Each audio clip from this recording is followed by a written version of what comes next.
Okay, here we are. Step 4. We're up to sorting already. And as we know what you did, here we are sorting. In step 3 was you spoke to customers. You had interviews with these folks who are customers. So here's your customer down there. We had talked to them about their choices, choice options, what they considered to be relevant choices, the factors that they considered in choosing between those brand options, let's say, how important those different factors are, and then what they believed about brand X versus brand Y, which one's better. Based upon that, all right, we can sort. We can sort the value into the 7 categories that are defined by the 3-circle model, where the circles include customer needs, customer perception of our offering, customer perceptions of competitors' offering. So note that the sorting is all about what our customer said and what our customer believes, where area A are our points of difference, area C are our competitors' points of difference, area B would be points of parity or common value or stakes of the game, area G, unmet needs. Neither of us deliver on those. And then areas E, D, and F are value outside the customer's circle. Sorry, you can't read this, I'm sure, or it's fuzzy at best. This is the Rust-Oleum example you have in the field guide notes, and I wanted to put it in here in these slides if you come back and have a read through here. This is a stylized example of or version of the Rust-Oleum case. This is not the analysis they went through per se, but it gives us an illustration that we can use to demonstrate sorting. So we can sort by what we would call crossing importance with perceived brand differences. So what we mean by that is we create a table, and we have varying levels of importance here. We have varying brand perceptions of brand differences down here. When we get inside the cells here, there are obvious implications for sorting. So here's what this looks like. In the case of Rust-Oleum, the customer would be retailers, or paint category managers, or executives, right? We can identify factors that are really high importance to them, or kind of high or above average, and then just lower or below average. Those are typically the kind of the thresholds we put on this. Perceived brand differences, we want to find out where we're perceived to be better, where we're about the same, where the competitor is perceived to be better, and then maybe where we're both not so hot, right? So neither really delivers on those expectations fully. Or that there are needs we discover that maybe they haven't even thought about comparing us on yet, that are not fully resolved. So that's what we have down here. Now, recently, in some work with the company, we came up with a different way to articulate some of this value, and I'll tell you about that momentarily. But if we're better, it's an area A, and it's pretty important. We'll call this A minus, just to show it's a little bit less important. If we're about the same, it's area B, points of parity. If the competitor is better, it's area C. If we're kind of equal, but still the customer's needs aren't fully being met, it's either G, or this should be G minus here. All right, where the minus is again simply indicated a little bit less important. Value that's outside, or factors that are outside the customer's circle, would be considered E, D, and F, and we're going to call this D star because it reflects deficiency. All right, that's what this little star represents. And that's the unique addition we're going to talk about here. So this is a little addition to the table that's in your field guide notes already. If you get this, you can use it fine. If you don't, that's no worries, because this is new, but I wanted to throw this in here now. Let's say we're better, but they're below expectations, meaning they're deficient. We're going to call that F star. Right, it's an A, but it's also an F star, so it kind of goes in area F. It's a disequity, or a demonstration of something that they're deficient upon, or an F star minus. Okay, and we'll see there's an example of that in the Rust-Oleum case. How about down here? If the competitor is better, but we're below expectations, we'll call that an E star. So it goes in our area E, but it reflects as it shows up as a deficiency, or again a disequity, kind of a barrier to doing new business.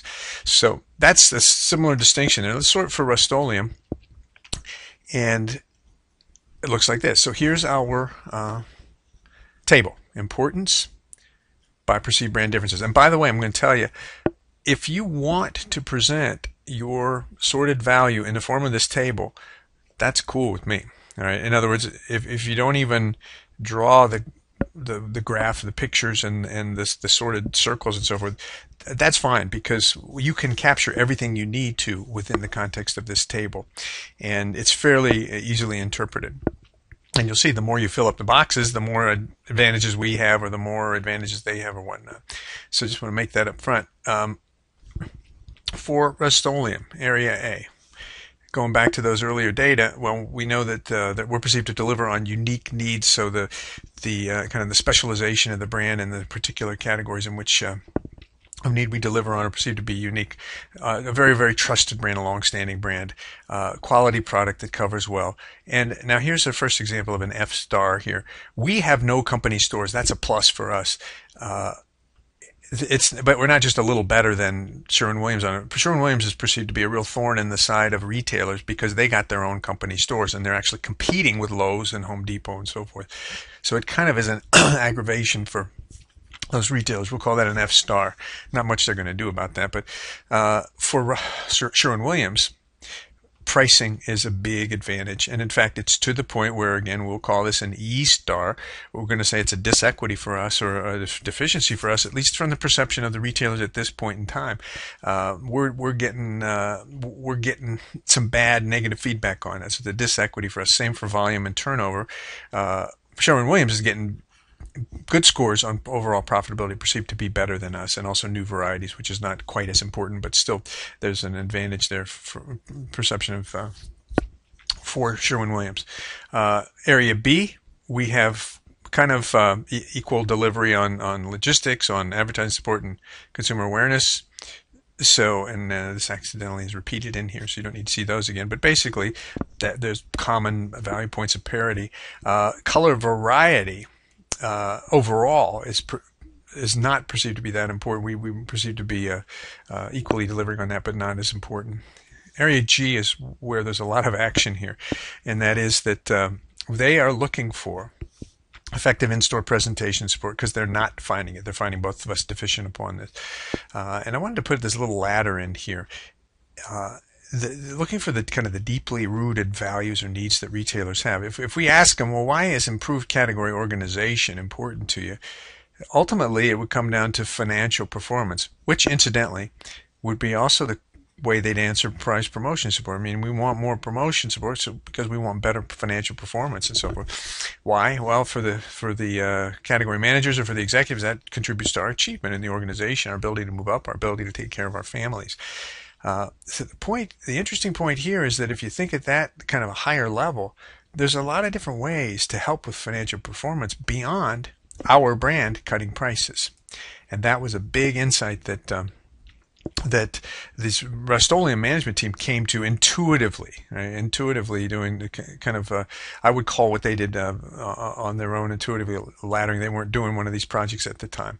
Again, you could present those data in that form, in the table form. That's fine. You can convert it to the picture, which is fine as well. You could use this as a template. Note that we've reflected here that area in the retailer's mind, area C is actually a little bigger. That's kind of ugly, but bigger than area A. Right, because this stuff is incredibly important to the retailer. So we put a higher weight on them, a higher intuitive weight on these dimensions.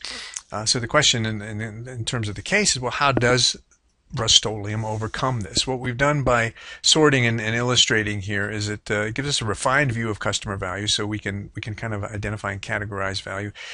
We know what the inputs are. You got those in step 3. Outputs are the topic of our next video in step 5, but the key output are growth ideas. There's a tremendous contribution that having this breakdown of value gives us in terms of developing growth strategy. So we will talk to you soon on step 5.